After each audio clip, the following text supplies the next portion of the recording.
我家地漏是断层的，花洒居然是歪的。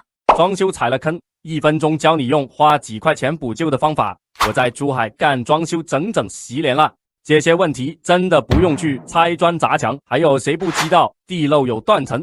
家里的墙面肯定发霉起皮，你去搜地漏断层加长管，把管机插在下水管里即可。还有谁不知道花洒出水口一高一低，装完后花洒是歪的？可以搜万向曲角，340度以内的歪斜都可以调整。还有谁不知道油烟机和吊柜之间这么大的缝隙，难看不说，还会堆积油污？去搜油烟机升降挂架，上下调节，轻松解决油烟机与吊柜的缝隙问题。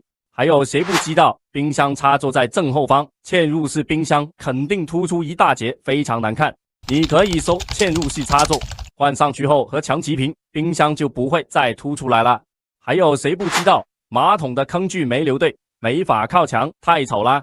去搜马桶移位法兰，一个30公分问题不大，这样就不用炸掉重装了。还有谁不知道入住后才发现厨房只有一个下水口，洗碗机、净水器、前置过滤器共用一个管道，这个缝隙很容易反臭反水。